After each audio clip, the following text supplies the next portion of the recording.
What's up, guys? Welcome back to another video. Remember when I told you that all these rage baiting dorks here on YouTube were lying to you about Call of Duty and Battlefield 6? This whole thing of, oh, Battlefield 6 just sharded on Call of Duty. Oh, COD's dead, man. It's done.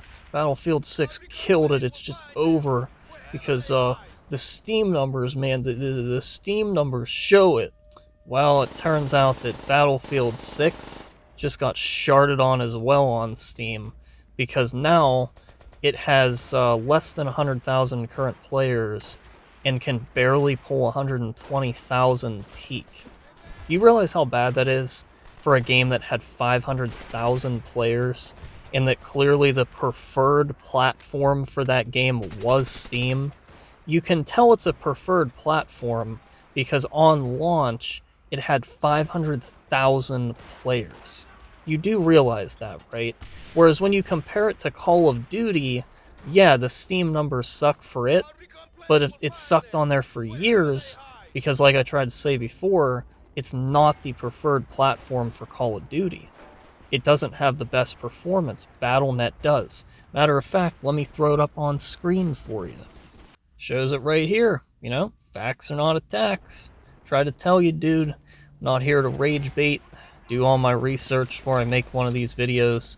Because I'm not trying to grift for views. I'm just trying to tell you the truth. And most of all, make fun of these beta male dorks who are getting all bent out of shape and trying to make it seem like, you know, Call of Duty got killed by this game or that game. They've been saying this shit for years. Look at X Defiant. Oh, the COD killer. Yeah, you mean the game that Ubisoft tried to build on an MMO engine that eventually failed so hard that they had to literally cancel the game, shut down the servers so you can't even play it? Or what was the other one? Oh yeah, Splitgate, the Halo ripoff that just did nothing, died in like a month. And then they released Splitgate 2, which never even had much of a player base to begin with, had like 200 players. Yeah, that's a real killer right there. And then, of course, it was Battlefield 6, the Call of Duty killer. Now it's lost, 80% of its player base. Like, dude, these modern FPS titles, they suck. This proves it. And you know what else proves it? The fact that these games, Battlefield and Call of Duty, have a free expansion added in to their statistics. What is that expansion? The Battle Royales. Red Second Warzone. Those are free. 100% free. No one's playing them because they suck. Okay? That's the truth. Regardless of if you like these games or not, they're not doing well. This is not like the traditional numbers that you would get for such a big FPS title like Battlefield or Call of Duty.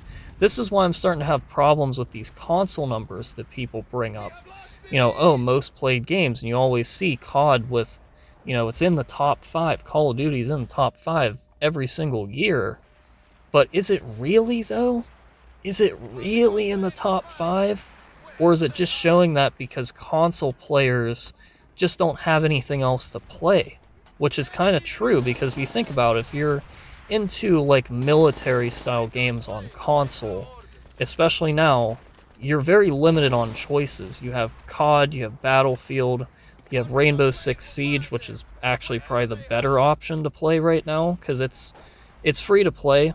And they've updated it, and I've heard they've made some good changes to it. It's actually coming to mobile as well. It's just going to be called Rainbow Six Mobile. It's available in certain countries, but it's coming to the US in February. I'm actually kind of interested in trying that out on mobile, because I've been playing Delta Force on mobile. I've been playing it on my tablet.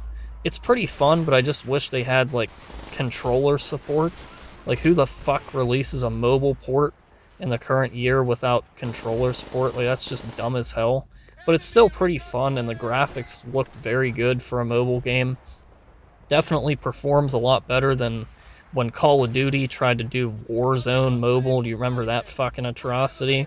That shit sucked ass like no tomorrow. And it flopped, but of course they have COD Mobile, which, is that being added in there too? Is Call of Duty Mobile? Are they adding that into their statistics? There's just a lot of dishonesty when it comes to the numbers here. But, that's in a way, like, that's why people get hung up on these Steam numbers, because it's all we can really see. But of course, with Call of Duty, it doesn't matter because the Steam player base is much lower. It's maybe like 3 to 5% of the COD player base because it's preferred BattleNet for PC. And then, of course, the preferred platform for Call of Duty is definitely console. It always has been. Like, when I grew up playing COD on Xbox 360, that was kind of the preferred platform. Everybody liked Xbox 360, and then, of course, PS3. And they did have relatively equal numbers, but there was always a little bit more on 360 than PS3 because certain games didn't perform as well on the PS3 for whatever reason. But regardless, what I'm getting at is the reason it looks so bad for Battlefield is because Steam is the preferred platform for that game on PC. Regardless of if it has more on console, doesn't really matter, simply due to the fact that they lost a huge chunk of their player base. And people are still trying to say that, like, it's only Call of Duty that's suffering. It's like, no, dude, both games are suffering. Both games are sucking serious ass right now. And there's no denying that. It just proves that these AAA games are not putting out bangers like they used to. It's not like the glory days of COD.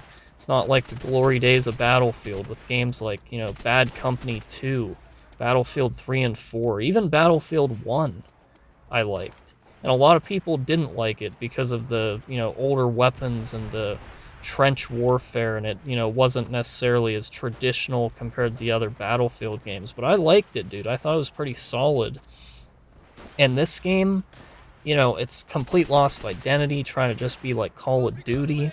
And then you have Black Ops 7, which is basically, Black Ops 6 with, a bunch of fixes. It's better than Black Ops 6, but aesthetically, it looks pretty similar.